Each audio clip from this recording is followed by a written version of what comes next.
Oh, from New York, you are listening to Extra Time, driven by Continental from the AT&T MLS studios in Midtown Manhattan. I'm Andrew Wiebe with my solitary partner in soccer, my number one, yes, David Gass. Happy Labor Day, everybody. Hope you're off work, chilling, doing your thing. That's what we're doing. Yep. We're not actually here. It's an illusion. Yeah. An illusion. Yes, Orlando, you might say. I'm sorry, I will. Every time I say I won't do that again, I do it again. We're not here, but we do have a big show. Ike Opara is the first guest here. We'll talk Minnesota United, Open Cup, that podcast. You might have heard of it, the Benny and Sal podcast.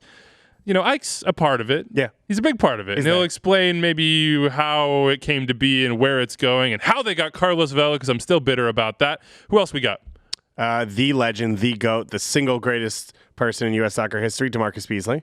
Cross yourself. We also have a USL/NASL legend in Austin da Luz, face of North Carolina FC in his last year in the professional game, getting ready to retire. And we also have Jackson Yueill, who's on the opposite side, who's getting ready to upstart his career. And I sat down with him out in California, which was awesome conversation. He's about to make his national team, not debut, but his first official call-in to a camp. And it's awesome because this is this league, right? You've got people from all corners of the world, all different ends of the game playing together in one league. That's why we love it. And we got to talk to all of them. Yeah. Without further ado, let's get to it. The mailbag will be back in full force on Thursday, 401-206-0MLS, extra time at MLSsoccer.com. But now Ike Opara is on the line. It's our AT&T call to the field. Ike, what's up, man? What's going on, guys? I'm hanging out, relaxing. Just relaxing because on your mind, you know you're not going to Central America in the spring. I'm just kidding, man. I wanted to see you in CCL. It was heartbreaking for me. Such a harsh way to begin him. You know, he knows I'm just kidding. There's a little truth to that for you. But yeah, the Open Cup final was, devastating in a way because we gave ourselves a chance. We gave ourselves, we had them on the ropes, in that last 15 minutes, and we couldn't get the job done. And, we executed more so in the second half of being able to, have an opportunity to lift the trophy. And we had opportunities and we missed. But, I think that it would have been a special moment.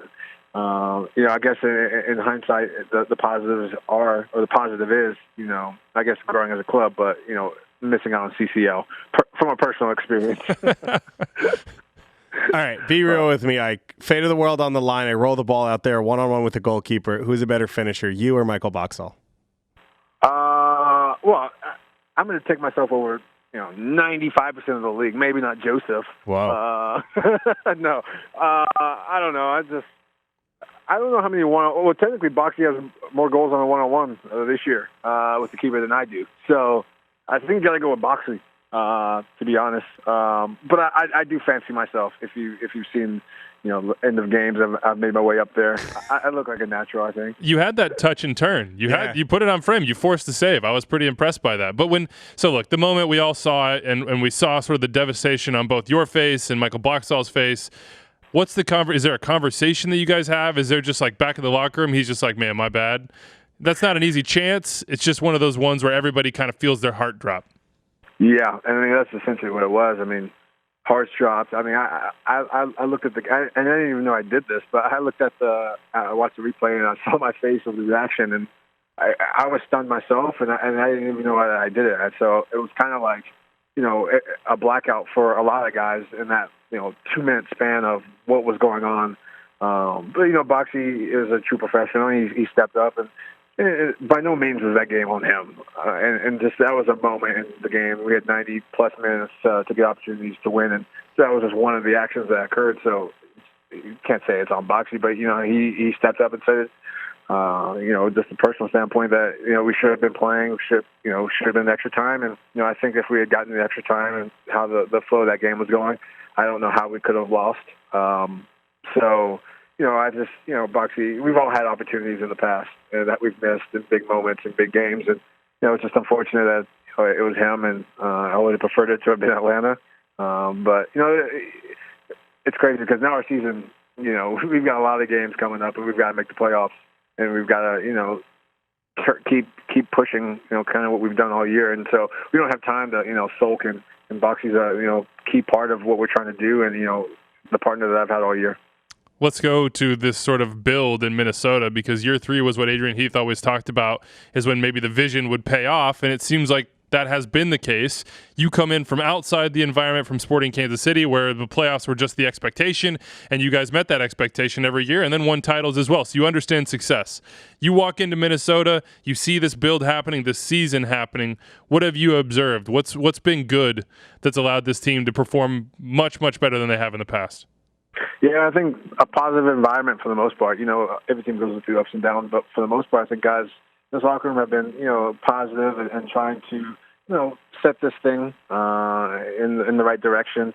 I think the management has made great moves in the sense of bringing in guys who have qualities, but who have the mindset of helping grow this club and competing, because I think that's all essential, in MLS especially. And so I know the first 2 years didn't go so well, and a lot of the holdovers that have remained, for the most part, have had that prideful sense, because they know it hasn't been good enough. And at the end of the day, everyone's job is and all the things are on the line. But everyone has kind of come together, as this season has gone on, and we've got ourselves in a decent position at the moment. And now it's really up to us on what we do from here. Take us behind the scenes, because we see, on camera, Adrian Heath does not really like us, if we're being real. Well, I don't know that that's true. Oh, you think he'd be friends? You think he likes you? We might have a nice glass of Pinot after a game. Maybe. I think we could let bygones be bygones. I really believe Listen, that. I love talking to him. He's a fantastic human being, great personality. What's it like working with him? Yeah, I would say just from working with him, I know for a fact that he would, have a nice glass of wine with you guys, and you guys could hash out whatever you guys have got going on. We've got no problems. Yeah, I know. But, at the end of the day, I think it'd be a mutual respect. He's invested in this club. And, being able to work with him on a daily basis, you see that, he cares and he truly, wants the best. And he wants, this organization to be looked at in a positive manner. Obviously, the first 2 years didn't have any opportunities to do that. And so you see that, he works as hard on his sleeve. And so, that's kind of one of the things that I've noticed with Adrian. What is the better finisher here? I think Adrian could probably take you down, to be honest with you. Yeah, I think he could too. He's got some random qualities still in random games, like horseshoes and soccer tennis. He's actually pretty good at it.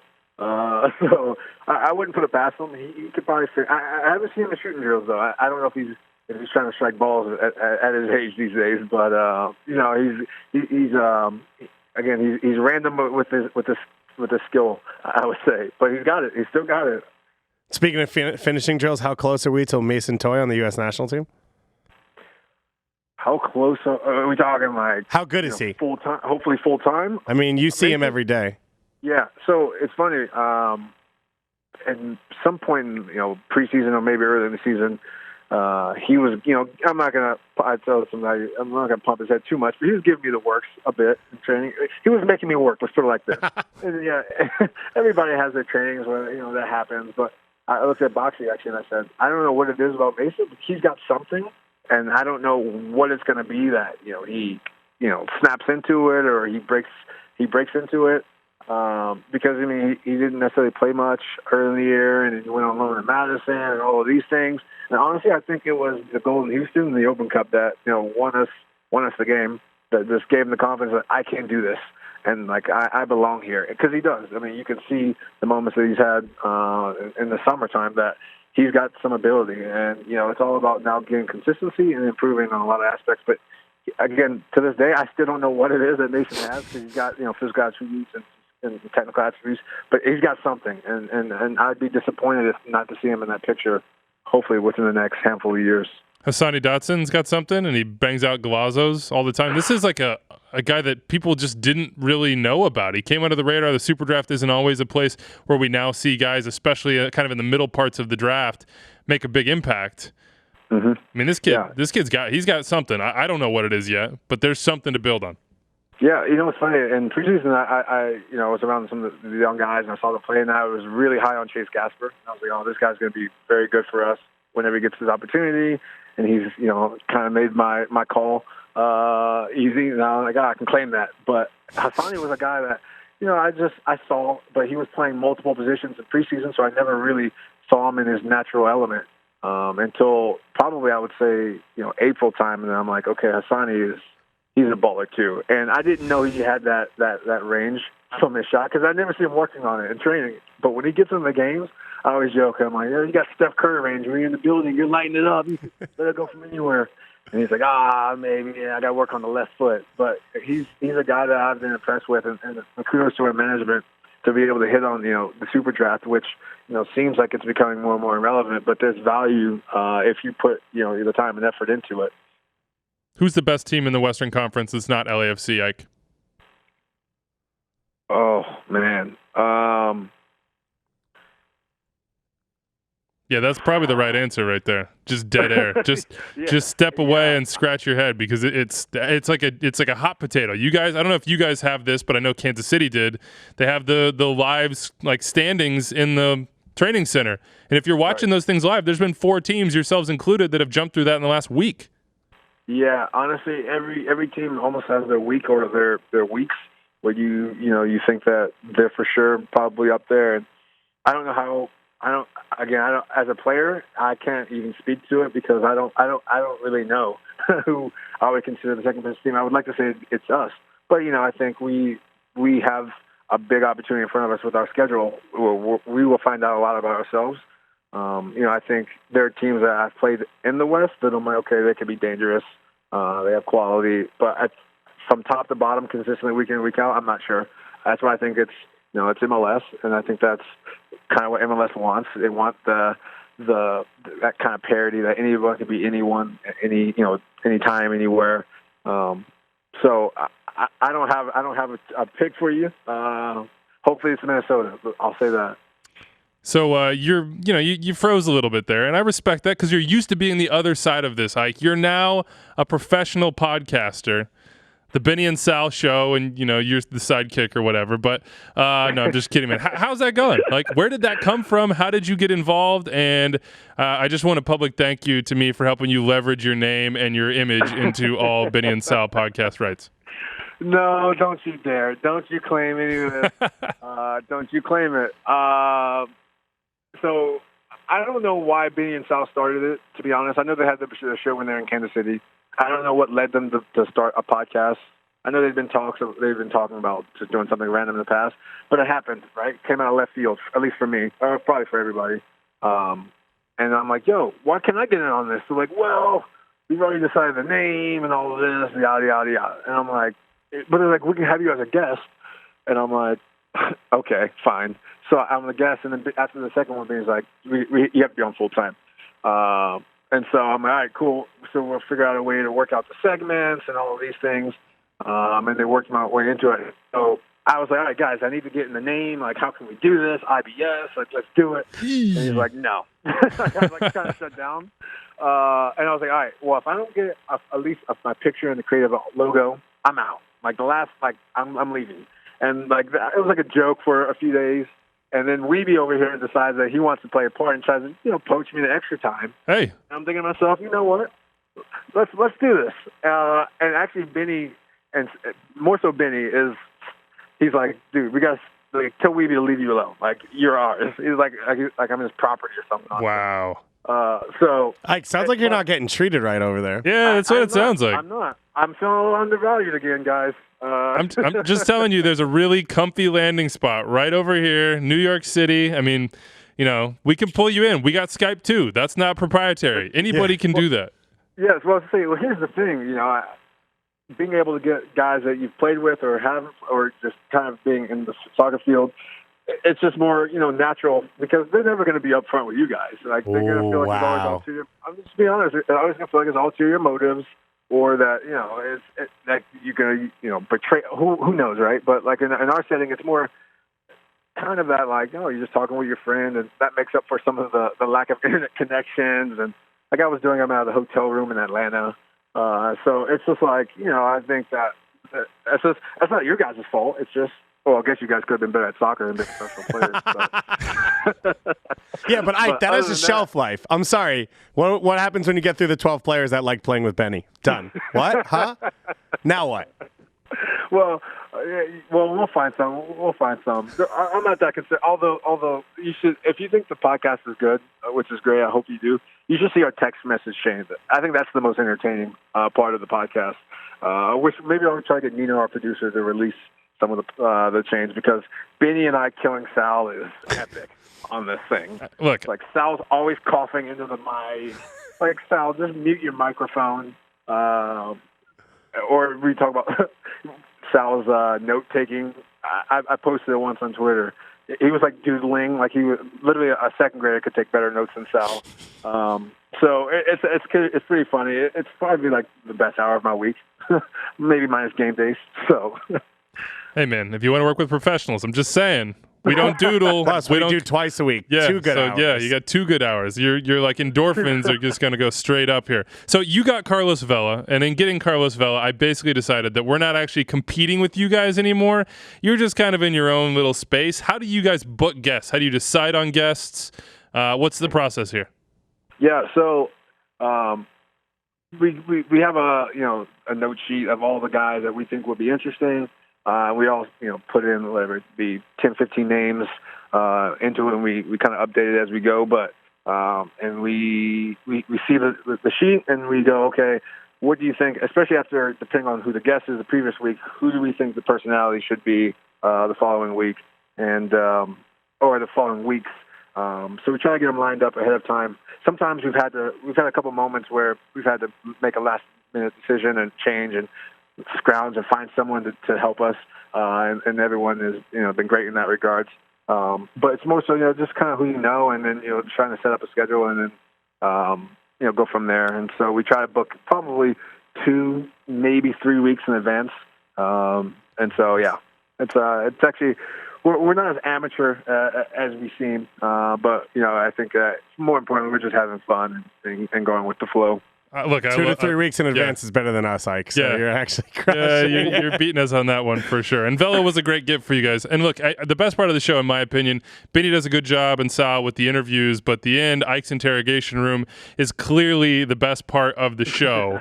Is that a personality thing? Why was that given to you? Did you ask for that? Who came up with that? Do you consider yourself an amateur attorney? What's the deal here? No, so it's funny because I always tell at the Benny, I said, Benny, I'm going to make this show. You're going to have to start compensating me. I start telling him. And he's like, settle down, steady here, right? Ease your horses.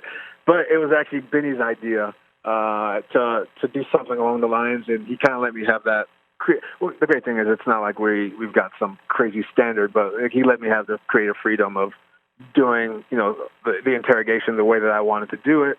But it was kind of his baseline, and we talked about trying to incorporate fan questions, and I mean it got to the point where honestly some of the fans we think alike, sure, but like I could just do 5 fan questions on the interrogation and be called a day. Like I'm probably not even needed anymore.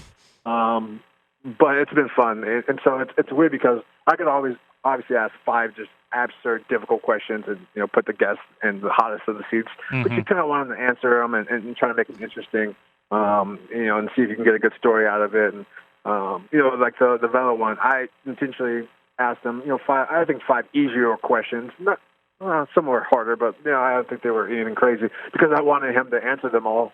And be able to ask Benny a question in return. And plus, I didn't want to, I didn't know how, I've never spoken to Carlos Vela, and so the interview was kind of the first time that I got to know him, and so I didn't want to, put him in an awkward situation of, English being a second language, like I was going to take advantage, or because I didn't know. And so I purposely did it kind of that way, and to see if he could stump Benny with a question in return. Maybe. So it's all fun. Maybe even more importantly for you, Ike, you didn't want him in the playoffs potentially looking across the field and being like, that guy's the one that asked me the hard questions.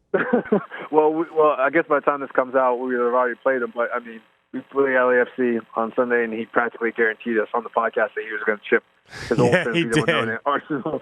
So, I don't know, and hopefully, I don't know how his hamstring's doing at the moment. But if you would like to sit that one out, I wouldn't mind. So I think it's fun. I think it's fun because, I'm playing these guys that, I've interviewed now, and it's like, it's kind of weird like this. Are we friends, kind of? Are we not? Like, 90 minutes? Like, can I tackle you? I don't know. So it's all. I don't know. I've enjoyed it. Really, I have. Clearly, you didn't have Joseph Martinez on because you got the shoulder into him in that Open Cup final. I thought that was an interesting moment. Now, we wanted to do with you, Ike, the interrogation room, but we know the rules of the interrogation room, which is if you answer, then you get to come back at us, which we weren't nearly as interested in. So we have, on this particular special Labor Day edition of the podcast, a fellow Demon Deacon coming up later in the show, one Austin da Luz. And by luck of the draw, we just happened to get Austin on the phone, and he has a little question for you, Ike. Are you ready for this? Oh, man. Okay. Here we go. I'm going to hit play. Ike, my guy, it's been a while. I don't know if you've forgotten us little people out here in North Carolina. But, hey, it's great to talk to you. I just wanted to ask, I love your Twitter activities. I love when you tweet at the Don. But your most recent tweet where you're pumping yourself up as Defender of the Year, what's that all about, man? I don't understand.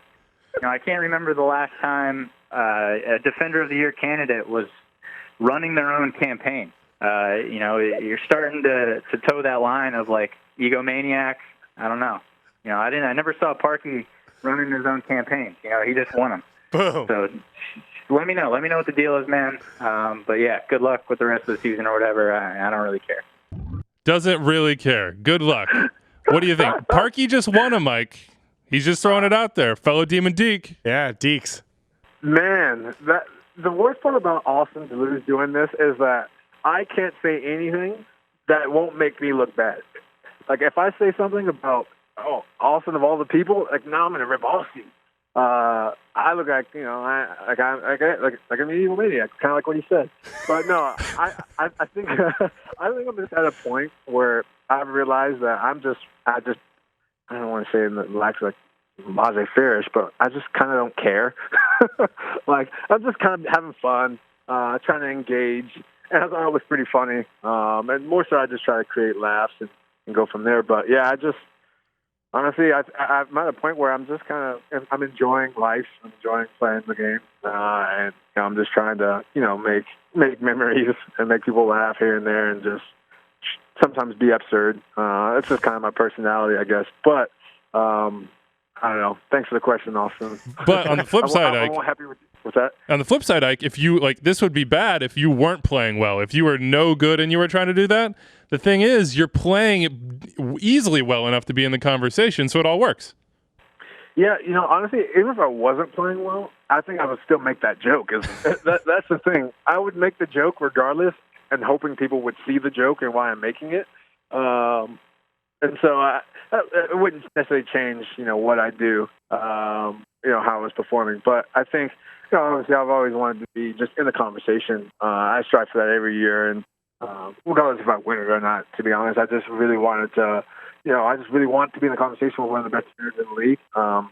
And that's always been a goal of mine, regardless of that joke of a tweet, even if there was truth in it or not. Last one before you let you go, Ike. Zlatan. Defending him, marking him, dealing with him as a man. You would find a way to get. How do you do it? I know I would. I always do. I always find a way. What's it like? Dealing with Zlatan. Well, it depends. Depends what kind of Zlatan you're going to get, right? Like, if I'm LAFC, I know what kind of Zlatan I'm getting. Good point. If you're, what's that? Good point. Yeah. Yeah, and if you're, whatever, Portland and playing on turf, you kind of know what Zlatan you're getting. So, honestly, it just depends on what he feels like doing in the game. I mean, if he's going to check back into the midfield or, perfect. Be my guest. Go back to the midfield. Do whatever you want to do. Just stay far away from our goal as possible. And I think if you're playing in the stub-up scenario against Zlatan, you've got to mentally and physically, be prepared because the ball's coming into the box. Where he's going to make his money. What he's going to be trying to the spots he's going to try to get into. And at the end of the day, if you even show the slightest bit of intimidation, he's going to eat you alive. And so you've just got to be prepared for 90 minutes, almost of mental warfare on the day, depending on what Zlatan you're going to see.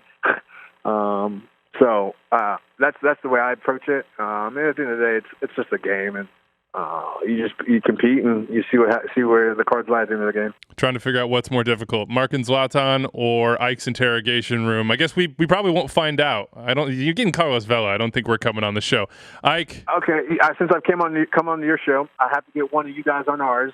It's only fair, and I promise I'll be, depending on who you send, I'll be nice on the interrogation. So we can send someone. If it's Doyle, I might be harder because I think Doyle likes to smoke, from what I've gathered. You're kind of like in the middle ground. You try to keep it professional. I don't know if anyone's ever said that about Charlie. He kept it professional. That's true. We've already had someone on the show. Charlie is a squad member. Charlie went. So we'll talk to Doyle. I'll talk my people. We'll talk to your people, who will talk to his people, and we'll talk to Benny's people, and then also Sal. So we'll figure that out. Perfect. All right, man. Thank you so much for joining us. Keep listening to the pod if you aren't already out there. BS Podcast. No Ike in that one, but he is on the show. It's awesome. I promise. Ike, thanks for your time, man. Appreciate it, guys. You have a good one. It feels kind of weird interviewing a competitor, Dave, but I guess we'll allow it. Ike's a good guy. Big thanks to Austin da Luz for being a good sport as well. We'll have that interview coming for you at the end of the show. But now, let's switch it. Run DMB, DaMarcus Beasley, the man, the myth, the legend. He sat down right here with me just a couple weeks ago to chat about, we think, his final season as a pro. It's an honor to sit down with a legend in the AT&T MLS studios, DaMarcus Beasley. What's up, man? What's up? How you doing? I'm good. How do you feel about being a legend? People calling you a legend? That's going to continue? That will never stop? It's going to stop. How's it going to stop? Who's going to stop it? Whenever this season's in for the Houston Dynamo, that's when it's going to stop. That's it? Yeah, that's it. Come on, man. Yeah. It's not going to end. Every time somebody mentions you. That's my guess. It's not going to be like that. That's my guess. Landon, it felt like milked his. I'm not. He's a level. He's a level above. Come on, man. Landon, that's my homie, but he's. I get that. I get where you're coming from. But I think about his farewell tour. He was picking up gifts. He was, kissing babies. He was in front of the cameras. I haven't got one gift. Not to say I want one, but I haven't got one gift. I wanted to ask you what gifts you were getting. I haven't got one. How's that possible? 0. Why? There's only been one. Well, actually, one team, the Minnesota. We played in Minnesota. Okay. They just said when I was warming up, they said, round of applause for DaMarcus' career. Yeah. That was it. It was cool. I like that. Other than that, I haven't got one gift. I haven't hugged no babies. What?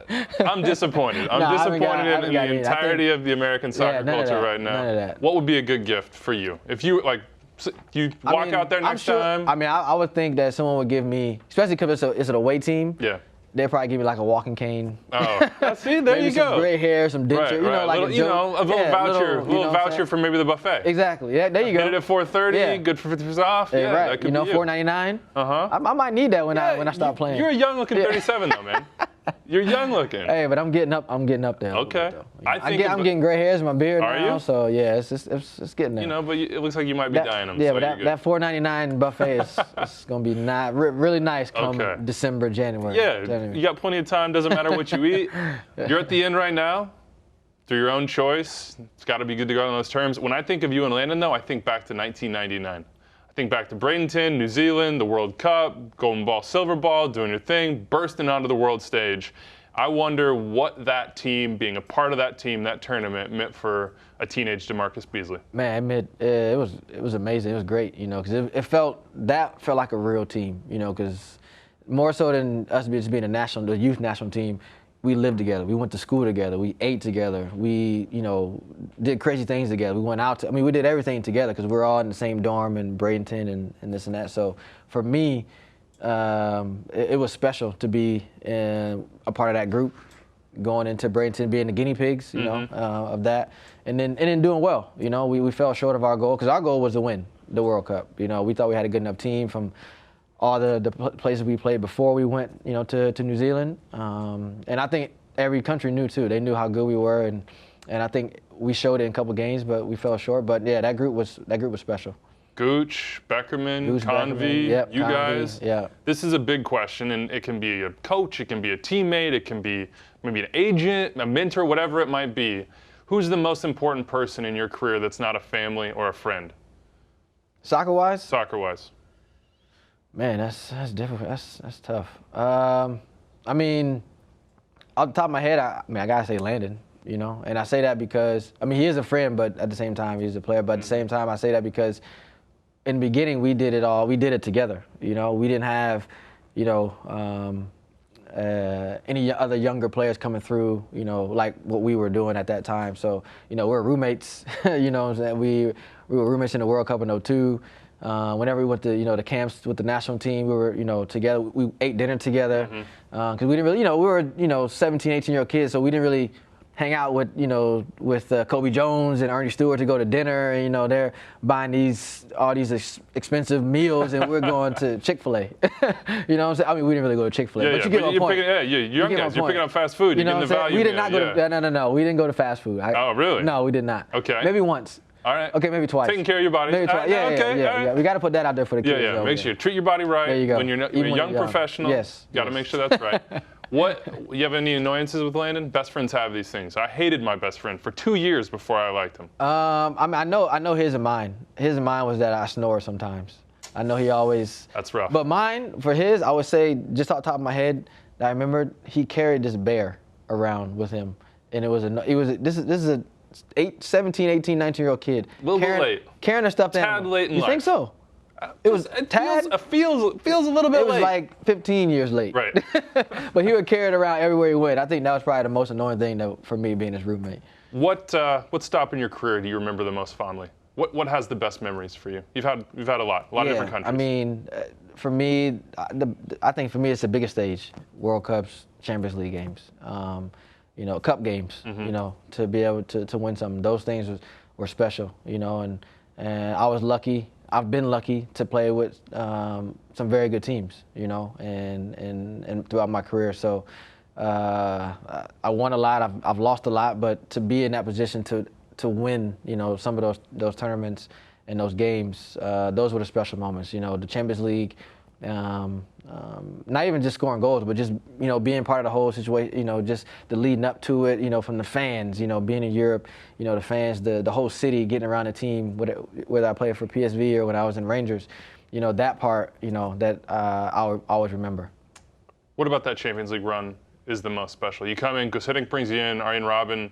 Had to just kind of feel like being dunked in cold water. Be like, whoa, this is different. Yeah, it was. But like you just said, I got dunked in because I came from MLS and I got dunked in right away. I remember going to I can't remember where was it. It was in Belgrade, our first game away, and that was my first. Serious. That was serious. Yeah. That was my first Champions League experience. And I ended up getting an assist on a goal, but I remember the game. It felt like it played in 5 minutes because it went so fast. It went so fast, because that's my first real experience of European soccer, and I was like, wow, this is how it's like. This is what it's about. And then after that whole season, people don't know, but I think that season in every competition from Champions League to the league and to the cup, I think we lost 3 games that whole year. From all 3 competitions. I think it's 3. 3 maybe 4, but I think it's 3 to be honest. So it was a great year. Can I brag about myself a little bit? A little bit. I led the team in Champions League. Yeah, I remember that. I would have brought it up. But I was just waiting to see what you would do. Leave it open, see what they say. That's the only thing I'll say. People know that's the only thing I'll say. But no. Christian Pulisic, I did that. Lead Chelsea. Get there, lead Chelsea, and then we'll talk, right? So yeah, that was one of the things I'll never forget for sure. Yeah. They're telling me we have to wrap up with you, which is an absolute shame. I could sit in here with you for hours and just try to pick your brain. It's been fun for sure. But MLS, Liga MX, you have a little bit of history in both, obviously. And you're kind of in the middle of where 2 leagues are competing but also starting to come together in Houston as well. And you see it in CCL, and Leagues Cup, and Campeones Cup. You've seen it in Mexico, U.S. The relationship is intertwined. Yeah. Where is it going to go? Where should it go? How should these leagues, these fans? I mean, I don't mind it. I don't mind it. I mean, I think it could be scheduled different, obviously with, how they, kind of squeeze the games in between, the middle of the season, that aspect of it. Obviously it's going to be different because they're coming, into their preseason first couple of games. We're in the middle of ours in a really busy season trying to push for the playoffs. So the scheduling could be different, but I like the idea, I think both leagues should be competing and should, try to, share one trophy and have, some kind of champion. I think they've already talked about, 16 teams, I think, for next year, something like that. So I don't mind it. I think that's great for me, to have both leagues. One league that's still kind of growing, another league that's been, around for hundreds of years or however long it's been. To see where we're at, as far as American soccer. So I'm all for it. One thing I would like to see is that kind of like what they do in England, as far as whoever wins the MLS Cup, whoever wins the Open Cup, Community Shield a little bit. Community Shield. Why not have another tournament? Sorry, not a tournament, another game, a marquee game, another game to be able to win another trophy. I would love to.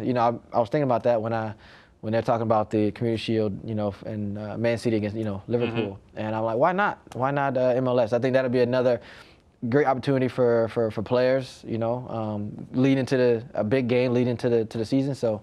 But I'm all for that and for Liga MX and MLS combining. I know we're on camera here. Pressure's on. Can I exact a promise from you when you're eating buffet after you've retired? Can we get you back on the podcast? Oh yeah, we can get. Because I got a list of questions here and it's killing me. But yeah, I'm gonna take a picture when I'm at the buffet, so you actually know I went to the buffet. Okay. First but no, thing, I'm definitely first coming thing you're getting, your prime rib. You going? Where are you going at the buffet? I'm going mashed potatoes, macaroni and cheese. Okay, that makes sense. And a little Jello for dessert. Yeah, got to. Yeah, got to. And a little soft serve as well. Have to. Perfect. Have to, yeah. All right, DaMarcus, thank you for joining us. I'm coming back, for sure. No problem. I have no regrets. I love chatting with DaMarcus. He is a legend. He was in a great mood. My only regret is we didn't have like 5 hours for me to pull everything that I could have ever wanted out of him. I literally prepped for that interview for a day and unfortunately had to go to dinner. What are you going to do? What are you going to do? What's up next? We've got Jackson Yueill coming up. He's on the verge of breaking into the national team. Sat down with him in California just before they played LAFC, and we've talked a lot about what Matias Almeyda has brought on the field, but it was fascinating to listen to this young man talk about off the field, basically changing his life. Tommy Thompson was similar in happiness, what you value, what you do. It was an awesome conversation. David Gass sitting down here in LA with the man in the middle for the San Jose Earthquakes, Jackson Yueill. Jackson, thanks for taking the time. Yeah, I'm happy to be here. So for you, third year in the league, but really coming on this year, what's been the biggest change for you? What's led to this? I think a lot of experience in the last 2 years definitely helped, and definitely the new coaching staff. They brought a whole new energy, a whole new culture to the locker room, to the training field, and also how we handle ourselves outside of soccer in normal life. And so they kind of bring a lot of happiness and a lot of enthusiasm and passion into the game that I think we were missing a little bit in the first 2 years. And it's kind of been really fun to be a part of. So you say outside the game, what does that mean? Just like normal life, like how you are with your family, your friends. They always like to have fun. We're regular people still. And, you have to come to training and work hard, but outside, you have to go to the beach and enjoy life and enjoy the pool, enjoy the sun in California. So a guy who's clearly now adopted California, former Minnesota, right? Yep. You're not Minnesota anymore. Not anymore. I can tell the earrings, you got the whole look going. When you talk about Matias Almeyda, you've worked under other coaches. Day to day, what's he like? How, we see the passion, the energy. How engaged is he every day in training? Yeah, he brings a different energy to everyone. He's really focused on everyone's mindset, wants everyone to be happy on the field. So during training, there's not really too much yelling, there's not too much like screaming at people, it's just more encouragement words. And he wants everyone to work extra hard because that's how we're going to have to keep going and to keep getting points during training. He expects everyone to come out 100%. He came in, did you do research? Did you ask people about him? Yeah, a couple of friends from UCLA who followed the Mexican League a little bit, and they were telling me, wow, this guy is something special. Like everyone I've talked to said he was a real deal. And then he came in, and right away you could tell like his energy and his presence and his calmness in his voice was really something special as a coach. For him, he was a great player, physical player. Does he get into training with you? He trains a little bit, but now he's just a finesse player. Nice. He's kind of given up a little bit on the tackling side, but he tries to like do tricks and stuff during training. They don't always work out sometimes, but it's fun to see. For you specifically, what does he want you to work on? What's the focus for you right now?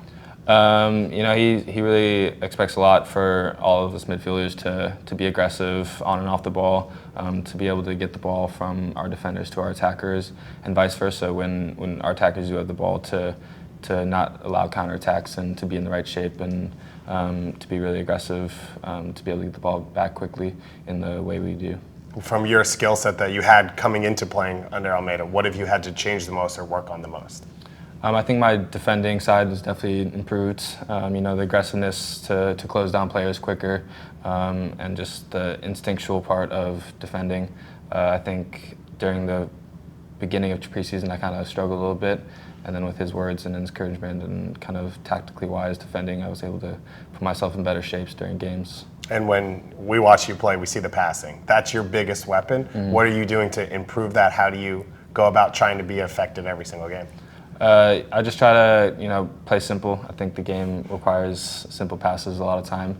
You have to risk sometimes to create goal-scoring opportunities. But a lot of the times we, as a team, try to create the most simple passes and simple, side-to-side movements and stuff like that. So I think with me, just being able to spread the ball out through everyone and focus on the simple pass 10, 15 yards away is my greatest aspect. You've got a luxury, a guy up top every once in a while who's scored the most goals in MLS history. What's it like working with him as a young guy, watching him go to work? Yeah, it's the first day here, he's been a great help. Great captain, great leader. He helps everyone, whether it's the old guys, the young guys. He's a great ear guy in the ear for everyone. Having him on the field, he's a competitor. Sometimes he loses his head, screams a lot, but it motivates you. Like on the field, when you see him working extra hard, when things aren't going right, it makes you work extra hard. And seeing his passion, desire to keep going all these years is very encouraging. Does he not lose at soccer, tennis every once in a while in training? You just see the full bow dog scream. He loses, but then he just doesn't talk to anyone. He just walks away and lets it fall. Yeah. And comes back the next day and beats you. For you, this year, you've made your first national team debut. What was the experience like being in camp, training with that group?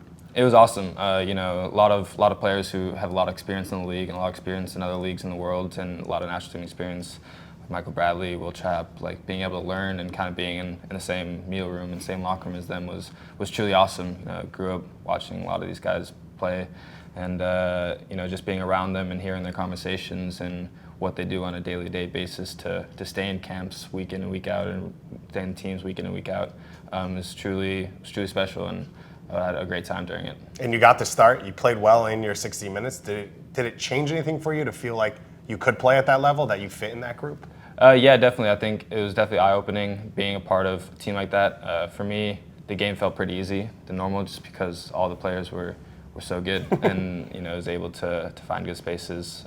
Fortunately, we lost, but for me, I took a great amount of experience from that game and a lot of motivation to keep going and keep pushing. And when you are just going about your daily life, is the national team coaches talking to you, or are they giving you stuff that they want you to work on? Yeah, after each camp, whether it's 23s with Jason Kreis or the full team, they've always given me feedback about what to look at in between the months for the next camp or something. So I always take that and try to do as best as possible. It's hard playing two very different systems, but the feedback that they give is encouraging, and try to do my best with it. And every young person coming out of college, you have to have a 5-year plan. People always talk to you about that. My producer's girlfriend's talking to him about it right now.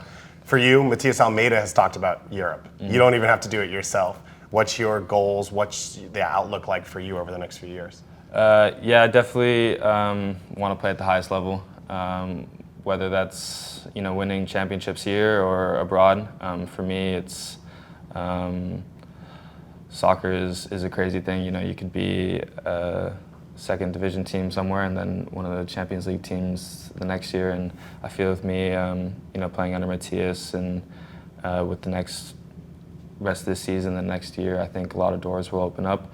Of course, playing abroad, learning different cultures and different languages is very encouraging for me and something that I want to pursue. But right now, it just there's no clear set plan, 5-year plan, but it's just enjoy soccer, enjoy every day and every game. And right now, it's with the San Jose Earthquakes. You started out your career and it wasn't easy. I hear you talk about happiness, talk about going to the beach. How has things changed, for your life over the last few months? Yeah, definitely. Last year was a big struggle for everyone in our locker room. Coming into the locker room was a bit hostile.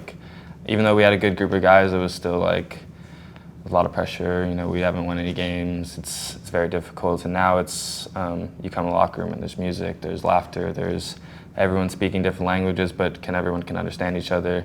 And so it's really, really, really fun going to work and leaving work. Essentially, you're never in a bad mood, and if you are, someone helps you change it to be in a good mood. Well, hopefully you can go enjoy the beach, and now you're done with me. Thanks so much, Jackson. Yeah, thank you. All right, let's keep it rolling. Austin da Luz, you may not know that name off the top of your head. If you're an MLS nerd like us, you do remember him from back in 2010. He was with the Red Bulls, then DC United, then sort of made his way through the lower divisions and settled in North Carolina, where honestly he became basically a legend. Yeah, anyone who watches NASL or USL, you know this name because he's been a guy who's terrorized your team. Railhawks and now North Carolina FC, they've been phenomenal year after year. They're probably one of the best setups, most professional, best academies, and he's been a huge part of what they've done. He's had a fascinating career, so I was really excited to chat with him. We're talking to Austin da Luz from North Carolina FC. He played for the Red Bulls. He played for DC United, the Railhawks, Orlando City, and now over 100 games in North Carolina. Austin, welcome to Extra Time. Appreciate it. Thank you for having me. So before we get into all the things that a couple nerds like us are curious about, let's kind of help people get a baseline for you and your career. Introduce folks out there to Austin da Luz, just in case they don't know. Sure. So I'll try to keep it fairly brief. Like you said, Austin da Luz. I'm from Winston-Salem, North Carolina. Attended Wake Forest University. Went there all 4 years. Graduated in 2010. Went into the 2010 MLS draft. Was taken by the Red Bulls. Spent about a year and a half there and was traded to DC United. Finished out the second half of my second season in MLS with DC. After that, left MLS, ended up here in North Carolina with the Carolina Railhawks. Had a good couple seasons here, and then went down and joined Orlando City in 2014 in their last year in USL before they joined MLS. And after that season, came back up this way to North Carolina and has been here ever since. So it's been a wild ride. It's been a wild 10 years, but it's been a lot of fun, a lot of great experiences.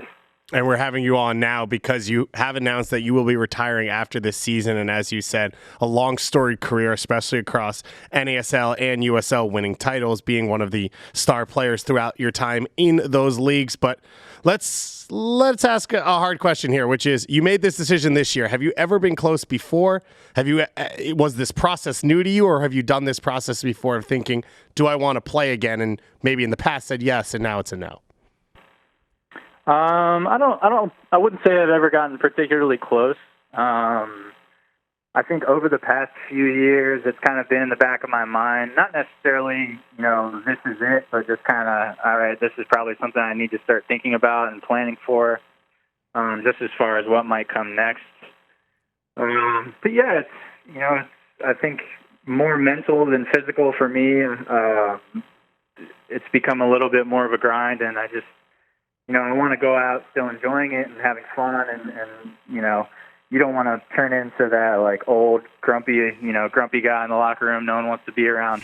So I just decided, if I started thinking about it more, then it was probably time. If it's on your mind that much, then that's probably a good sign. A decade later, after the Red Bulls, you make this decision, but I want to rewind it back because I'm looking at this 2010 Red Bulls roster, and this is the stuff of legends. What a squad. I'm not even going to say Thierry Henry's on this team, but he might even be down the list for me right now. You got Dane Richards, you got Rafa Marquez, you got Boonatime, Boona Kondul, Carl Robinson before he was a head coach, Juan Agudelo before he was traded. I mean, I could go on and on and on and on here. What was it like walking into that locker room as your first in professional soccer? Oh, man, it was very surreal. Just these guys that, a lot of guys I had kind of grown up watching and that kind of thing. And, but at the same time, it was amazing, to be able to step in and learn from people like that. Juan Pablo Angel, Seth Stamler, guys like that, Timo Tainio, Joel Lindpair, Luke Rogers. I could keep going on and oh my on, God, Luke Rogers. How did I forget Luke Rogers? Loves Luke Rogers. Oh. Just lots of character, but all awesome guys that were very welcoming and very open to, teaching young kids, that may not have gotten a ton of time on the field, in games, but, to be able to learn from them in training every day and spend time with them off the field was so fun and so cool. So give us now, Austin da Luz, veteran, what do you say to young players? because your career wasn't always straightforward. Every player comes in, they're going to play in the World Cup and win a Champions League. What would be your early message? What do you say to young players? The one that, Carl Robinson actually, told me this early on, and it's always sort of stuck with me. But it's really simple. It's not anything earth-shattering. It's just listen more than you speak. And in that way, you pick up more, you learn more, and, even when you feel like you might have something, important to say, just listen before you say it, and take as much in as you can. So that's something I've always kind of tried to hold on to and to impart to younger players as well. Sensible advice from Carl Robinson. I'm here for the less sensible sides of being in a locker room with Rafa Marquez, Thierry, and Luke Rogers and the like. What was it like? What is a good story? What happened that you were just kind of like, oh my God, I couldn't have imagined that this would be what this is like and what these guys are doing? Man, there's a lot. I think for the most part, Rafa was not my favorite teammate. I'll kind of leave it as that. Shocking. Thierry, unbelievable guy. A lot of the stories have been around. If you scour the internet, you can probably find them. Buying people cars and like that. I'm sorry. That's fine. We'll bleep that out. But yeah, he just off the field would do anything for you, which is so cool to see from a guy who has won literally everything there is to win, and probably in the top 20, 25 players to ever touch a ball. So yeah, like I said, just totally surreal, just weird, but at the same time, just so awesome.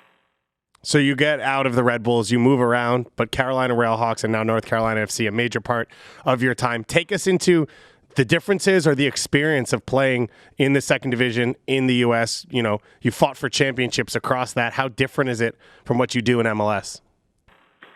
Yeah, I mean, when I made the transition, it was quite different. Back in, I guess it would have been prior to the 2012 season, it was still a little bit, the Wild West. With the NASL, a lot of teams sprouting up, a lot of teams folding, just a lot of instability.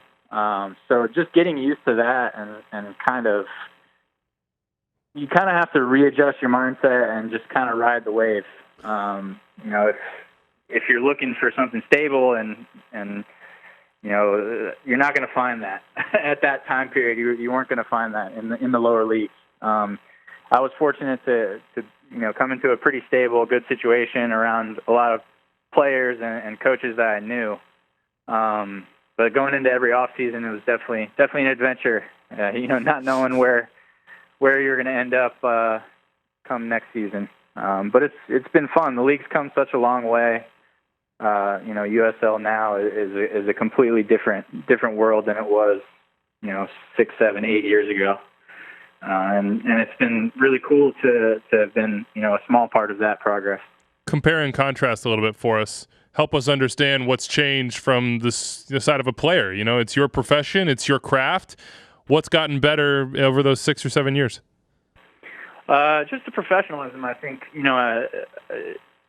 the facilities, everything from facilities to coaching to, pay to health insurance, all these little things that you wouldn't think of that just all add up and make a big, big difference. The league has just come a long, long way. And, now when you come into this league, you feel like a pro. You're in a professional environment. And I'm so jealous of these young kids, these academy kids that are getting opportunities in this league now because, you just look at it, to get professional opportunities when you're 15, 16, 17 years old is crazy, and that's ultimately, I hope that's what, launches us, into that, upper tier of teams around the world is getting these kids those experiences at younger ages. But yeah, just the overall professionalism, I think from top to bottom is vastly improved. I got to ask you this, and I don't mean to be negative, so take it however you want, but you beat MLS teams in Open Cup. You play against players in USL that you outplay, and then they go and get shots at maybe in MLS. Are you frustrated? Have you been? Was there a point in your life where you said, I don't care anymore, and I'm proud of the craft that I have here? Like, how does the mindset work with that? Yeah, no, I think there was a time when those thoughts kind of definitely went through my head. I think prior to the 2014 season that I spent in Orlando, I was still, MLS was still something that I had in my head as, this thing that I wanted to get back to and to play at the top level. And I think the year that I spent in Orlando clarified a lot of things for me personally. It was an amazing year. We had a great team. We won the regular season. But it just kind of, it became clear to me that even if I was lucky enough to make it back to MLS, I wasn't going to be, a big part of a club. I wasn't going to be a starter, every game. I was, at best I could probably be, like a spot starter, a squad guy.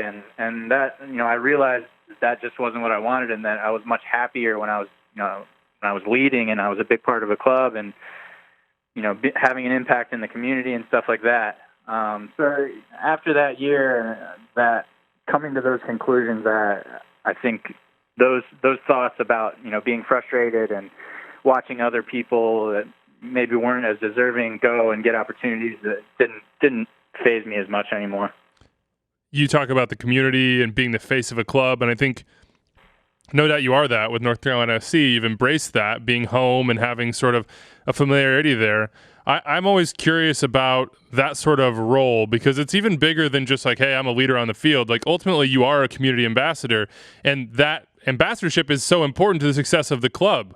What's it like to be that player in North Carolina FC, to kind of be the face of something? What responsibilities come with that? What are the extras that you have to do maybe, but also that you enjoy doing? Yeah, I don't really see any of it as, responsibility. I don't feel any sort of burden. I do all of that because I enjoy doing it, and, it's all a choice. I could very easily, show up to training, do my job, go home, and go about my life, and that's totally fine. A lot of people do that, and there's nothing wrong with that at all. But again, like, for me to be happy, I know that I want to be involved and active and using my time, and that's a big thing over the last 10 years. I wish I figured out a little bit earlier. Just as players, we have so much free time that seems to go wasted a lot of the time, and I as soon as I figured out that I was more happy when I was again active and engaging with people and learning things. That's just, I really tried to dive into that. And so, yeah, I don't see it as a responsibility at all. I like doing it. I like meeting people. I like connecting with people. I kind of think that's what, the lower league soccer is all about, is just connecting and giving people a good experience and getting them to come back and continue coming back to games every season, every year. So that's pretty much what I've tried to do. We'll get to play into Pride for just a second. I'm curious what those things are for you. What are the things that you think people connect with? What do you do that you truly enjoy? What are the aspects of it? And again, not responsibility, I guess, but privilege as this person within the club that you get to have that really that you value and have cherished. Yeah, for me, it's just, I think people connect most to little things, conversations, acknowledging people, stopping to speak with fans, shaking their hands, looking them in the eye, asking how they're doing, getting to know their families, stuff like that. People really respond to that and really appreciate it. And I think that's what builds that, connection between a fan base and a club, is when fans feel like they know the players. So I've just tried to be as authentic as I can, so that, fans feel like they know me, and that they can approach me and that we can talk. There's not that weird sort of buffer where you might feel like, oh, I don't, it's a player, I don't know if I can, go up to him. It's like, no, we're all part of the same thing here. I want people to feel that. So yeah, like I said, I just enjoy doing that. I enjoy sharing my interests with people and hearing their interests, and just, again, trying to strengthen that connection.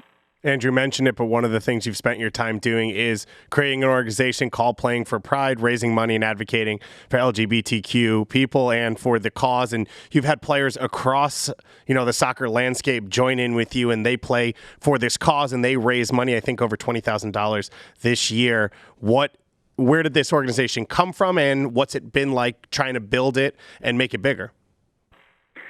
Yeah, it's been amazing. It's been keeping it going now for going on 3 years. Originally started it in response to this law that was passed here in North Carolina called HB2, House Bill 2, which was very controversial. People called it the bathroom bill. Basically, just very anti-LGBTQ legislation.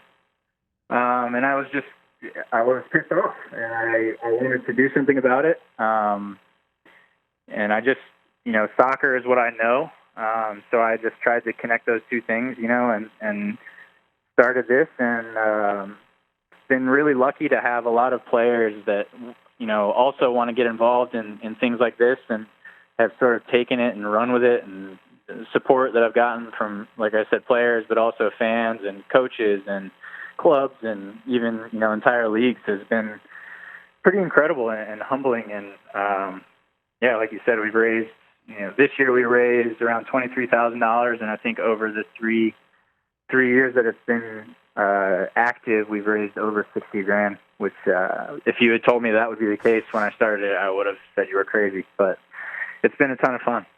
So you take up this cause, and everyone wants to know, in the soccer world, in this landscape, what's been the reaction, positive and negative, not just from the players who have worked with you, but across soccer? What is the reaction to the idea of LGBTQ rights? In my experience, it's been almost uniformly positive. I've gotten the odd Twitter troll, from people who, do go down the whole stick to sports thing. But for the most part, like I said, almost uniformly positive, and people understand that soccer is something that brings everyone together. And that's kind of what it's all about, is treating everybody equally and creating inclusive environments where people can feel accepted and feel loved, no matter who they are. And to see the soccer world sort of embrace that idea and embrace this initiative has been, like I said, just so humbling and so fun. I think it's, it's cool. I think it's something that people have come to look forward to and seem to really enjoy partaking in. So it's awesome. We hope it only grows bigger. At Playing for Pride on Twitter, you can go follow that and get more information on the organization. Austin da Luz retiring after a long, successful career both in MLS, USL, and NASL, leaving Stephen Miller now to be the elder statesman and make him do all of the heavy lifting. I'm sure he's very appreciative of that. Austin, he's already doing it. Thanks so much for taking the time and joining us. Yeah, my pleasure. Great talking to Austin da Luz. Every career is different. It was fascinating to talk to him about what he's done and to accomplish things at his level and to accomplish things at a supreme level, right? Everything is different, but Playing for Pride, which we mentioned with him, at Playing for Pride on Twitter, you can check it out. An awesome cause. It's still going to continue to grow. So make sure while you are hanging out on the beach or barbecuing, whatever it is, to check that out. Or if you're working and we just kept you company on this Labor Day, shout out to you. Thanks to everybody for listening to the show. It's one of our favorite things to do every week. Ike says it's his best hour. Well, this is my best 2 hours at work. No doubt about that. That's it for us. We will be back on Thursday. Feel free to hit us up in the mailbag, 401-206-0MLS, or extra time at MLSsoccer.com. We'll see you then, everybody.